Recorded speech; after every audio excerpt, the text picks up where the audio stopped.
वैश्वानरीयमिति तु यत्र ब्रूमो अथवा क्वचित् सूर्या सूक्तस्य भाग तत्र गेयो वैश्वानरस्तुतौ।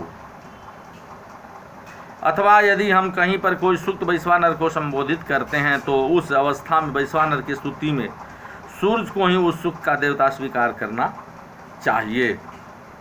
अवरोहण क्रम से तीनों लोकों के देवता सूर्य प्रसूतावग्नि तु दृष्टो पार्थिव मध्यमौ एतेषामेव लोकानां त्रयाणां मध्वरे रोहात् प्रत्यवरोहेण चिकीर्षन्नाग्निमारुतं सहस्रम वैश्वानरीयेन सुप्तेन प्रतिपद्यते। पार्थिव और मध्यम अग्नियां सूर्य से उत्पन्न होती हुई दिखाई देती हैं। प्रत्येक जगह काल में अवरोहण क्रम से जो तीनों भुवनों के आरोहण क्रम के विपरीत हैं। अग्नि और मर्तों की प्रार्थना करने का इच्छुक ऋत्विक वैश्वानर को संबोधित शस्त्र यानी सूक्त का पाठ करता है। ततस्तु मध्यमस्थाना देवतास्त्वनुशंसति रुद्रम च मरुतश्चैव स्तो त्रिये अग्निमिमं पुनः। तत्पश्चात वह मध्यम स्थान के देवता रुद्र और मरुतों की स्तुति तदंतर इस पार्थिव अग्नि की स्तोत्रीय ऋचा से उसकी स्तुति करता है। जथै तदुक्त में तेषां विभूतिस्थान संभवम तथा च देवदेवस्य तत्र जत्रिह दृश्यते।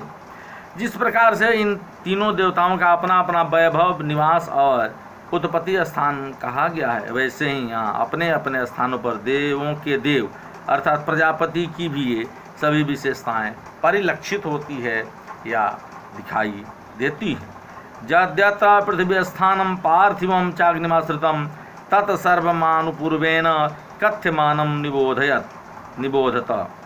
जो कुछ और जहाँ भी पृथ्वी स्थान से संबद्ध और पार्थिव अग्नि में समाविष्ट प्रतीत हो उसकी उससे से क्रमशः संबद्धता बतलाई जा रही है, उसे विद्यार्थियों को समझना चाहिए। पार्थिव अग्नि का प्रतिनिधित्व करने वाले देवता कौन कौन से हैं, इस पर हम लोग विचार करेंगे। तो जात वेदाश्रितो यग्नि अग्निम वैश्वानराश्रितः द्रविणो तथेधमश्च श्रेतश्चाग्निम तनूनपात। अग्नि के विभिन्न पर्याय यथा जात वेदस वैश्वानर द्रविणोदा एधम तथा तनूनपात सभी वास्तव में अग्नि ही आश्रित हैं।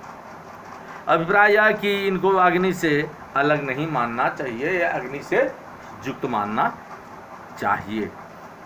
नराशंसाश्रितश्चैनम येन वाश्रितमस्तुला बर्हि द्वारस्य दिव्योग्निम येनमेव तु संश्रितः। नराशंस इसी में समाविष्ट है, ईला भी इसी के अंतर्गत है, बहिर और दिव्य द्वार भी इसी अग्नि में ही आश्रित है। नाम मात्र नामों की विभिन्नता से या भिन्नता से इन्हें अग्नि से पृथक नहीं मानना चाहिए। नक्तो सासा च दिव्यौ च होता रावे तदाश्रयौ दिव्यस्त्रीस्रः श्रुताश्चैनं त्वष्टाच्चैवै तदाश्रयः। रात्रि और उषा तथा दो दिव्य होता इसी में निहित है। तीन देवियाँ इसी के अंतर्गत हैं और त्वष्टा की गणना भी इसी में की गई है। श्रितो वनस्पतिश्चैनं स्वाहा कृतयैव च अश्वस्य शक्निश्चैव मंडूकश्चैव तदाश्रयः।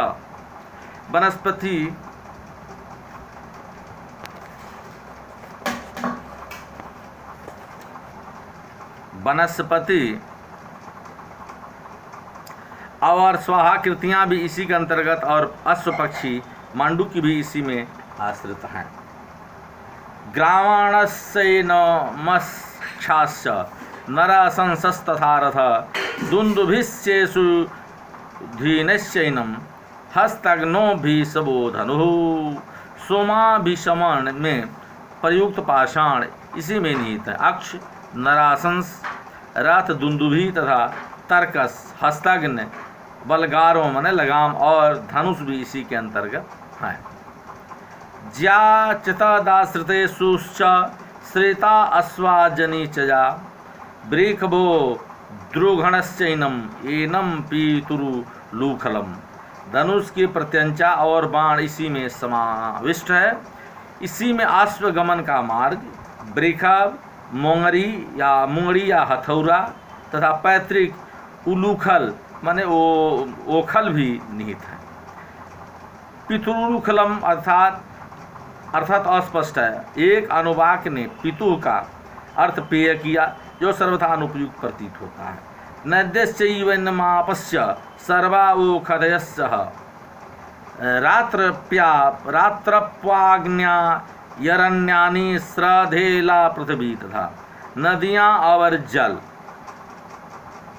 औषधियों के साथ साथ रात्रि अपवा माने अथवा अपा मार्ग, अज्ञानी, अरण्यानी, श्रद्धा, ईला और पृथ्वी भी इसी के अंतर्गत आते हैं। ये अलग से नहीं है।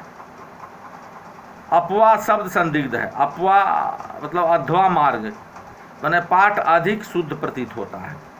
भजेते चैन मेवारली द्वंद्व भूते च रोदसी मूसलो लुखले चैनम हविर्धाने च जे स्मृते। धनुष के दोनों किनारे इसी के हैं। युग में स्वरूप में मूसल और उलूखल इसी में माने गए हैं, यानी वो सब मूसल और ओखल, और जिनका हविर्धान के रूप में वर्णन है वह भी इसी से संबद्ध है।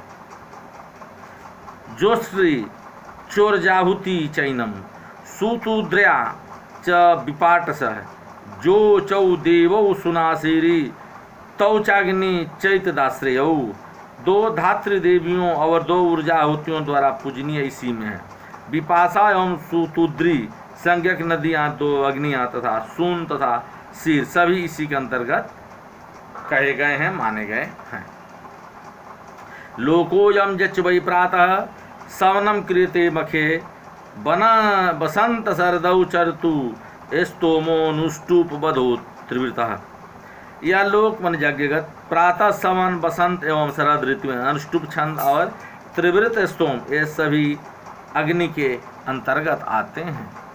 अग्नि से संबद्ध अन्य देवता तो गायत्री चैक विंशस्य जच्च साम रथंतरम साध्या साम च वैराजम आप्त्याश्च वसुभिः सह।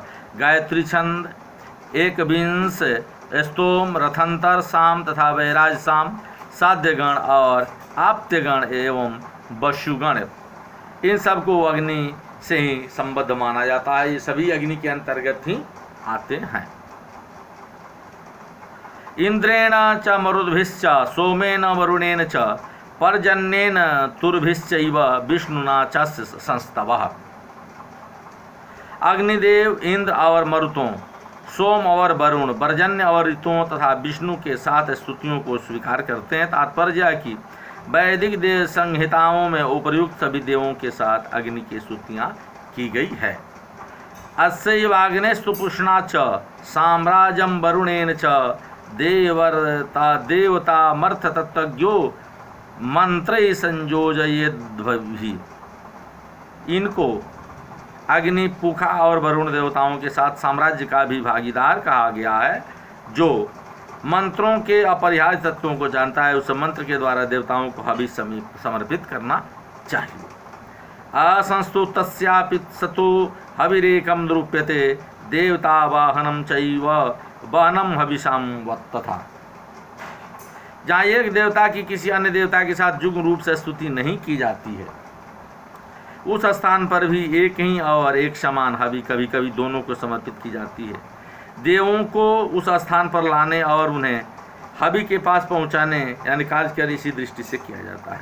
कर्म दृष्टे च यत्किंचित् विषये परिवर्तते इत्युक्तोऽयं गणः सर्वः पृथिव्याग्न्याश्रयो महान। इस दृष्ट जगत में जो कुछ भी कर्म है तथा गतिशील है वह सब कुछ उसी से जुड़ा हुआ है। इसी प्रकार पार्थिव अग्नि में समाविष्ट इस महान देव समुदाय का वर्णन मिलता है। इंद्र से संबद्ध मध्यम स्थानीय देवता जश्चैन्द्रो मध्यमस्थानो गण सोयमतः परः विमानानि च दिव्यानि गणश्चाप्सरसाम तथा। इसी क्रम में आगे मध्य स्थानीय गणों का वर्णन इंद्र के साथ संबद्ध कर या किया जा रहा है। इनमें दिव्य रथ और अप्सराओं को भी सम्मिलित किया गया है। इंद्राश्रयस्तु पर्जन्यो रुद्रो वायुर्बृहस्पति वरुणाकश्च मृत्युश्च देवश्च ब्रह्मणस्पतिः। इंद्र के साथ पर्जन्य, रुद्र, वायु, बृहस्पति, वरुण का संज्ञक प्रजापति, मृत्यु और ब्रह्मणस्पति को सम्मिलित किया गया है। मन्युश्च विश्वकर्मा च मित्र क्षेत्रपतिर्यमः तार्क्षो वास्तोस्पतिश्चैव सरस्वं चैव मत्रः। मन्यु, विश्वकर्मा, मित्र, क्षेत्रपति, जम, तार्क्ष एवं वास्तोस्पति और सरस्वती भी इन्हीं को अग्नि को ही कहा गया है। अपान पादधिक्राश्च सुपर्णो वत् पुरूरवः ऋतो सुनीतिर्वेनश्च तस्यै तस्याश्रये द्वितीय। अपाम, नपात तथा दधिक्रा एवं सुपर्ण, पुरूरवा, ऋत, असुनीति, वेन आदि भी इसी के अंतर्गत कहे गए हैं। एवं अदिति के क्षेत्र में के रूप में भी इसका ही ग्रहण किया गया है। त्वष्टा च सविता चैव वातो वाचस्पतिस्तथा धाता प्रजापतिश्चैव अथर्वाणस्य जे स्मृता। इसी के अंतर्गत त्वष्टा तथा सवितृदेव, वात एवं वाचस्पति, धाता और प्रजापति और जिन्हें अथर्वन के नाम से जाना जाता है वे भी इसी के अंतर्गत आते हैं। सेनश्चैव अग्निश्च तथेला चैव जा स्मृता विधातेन्दुरहिर्बुर्ध्य सोमो हीरत चंद्रमा। और सेन, अग्नि और जिसकी संज्ञा इला है वे सभी इसी में स्थित हैं। विधाता इंदु, आहिर्बुध्य, सोम, अहिरथ और चंद्रमा भी इसी के अंतर्गत आते हैं। इंद्र के क्षत्रिय और दैवीय पदार्थ। विश्वानरस् वै देवो रुद्राणां संस्तोरगणः मर्तो अंगिरसश्चैव पीतरश्च भूर्भिः सह। दिव्य विश्वानर, रुद्रगण, मरुदगण तथा साथ ही साथ अंगिरसों, पीतरों, ऋभुओं की भी इन्हीं के साथ स्तुति की गई है। राकावाक सरमाप्त्याश्च भृगवोघ्ना सरस्वती जम्युर्वशी सिनीवाली पथ्यास्वस्तिरुखाकुहु। राका, वाणी, शर्मा, आपत्यगण, भृगुगण, अग्न्या, सरस्वती, जमी, उर्वशी, सिनी वाली, पथ्या, स्वस्ति, उकास्कुहु इसी के अंतर्गत आते हैं। पृथिव्या मनुतुर्धेनुर सीता लाक्षा तथैव गौ गौरी च रोदसी चैव इंद्राणश्चैव वैपति। पृथ्वी, अनुमति, धेनु, सीता, लाक्षा, गौ एवं गौरी के साथ द्युलोक और पृथ्वी भी इंद्र के क्षेत्र में स्थित मानी जाती गई हैं। एवं इंद्र को इंद्राणी का पति कहा गया है। छंदस्तृष्टुप च पंक्तश्च लोकानं मध्यमस्य एतेष्वेवाश्रयो विद्यात् सवनं मध्यमं च जत्। त्रिष्टुप और पंक्ति छंद तीनों लोकों के केंद्र और मध्याह्न में होने वाला सोम, सवन इन्हीं देवताओं के सदृश इंद्र के ही क्षेत्र में संस्थित मान्य है। ऋतु च ग्रीष्म हेमंतौ जस् समोच्यते बृहत् शक ऋषु च गीतम नामना तत्साम साक्वरम। दो ऋतुएं ग्रीष्म और हेमंत, बृहद नामक साम, सकरी छंद में गाया जाने वाला साकर साम सभी का संबोधन इसी क्षेत्र में है। तो आज हम लोग भगवत आचार्य प्रवण श्रीमान शौनक प्रणीत बृहद देवता के प्रथम अध्याय का अध्ययन हम लोगों ने किया है। फिर अगले दिन इसके द्वितीय अध्याय का अध्ययन अध्यापन हम लोग करेंगे और मैं अपनी वाणी को विराम देता हूँ। धन्यवाद। जय हिंद, जय भारत।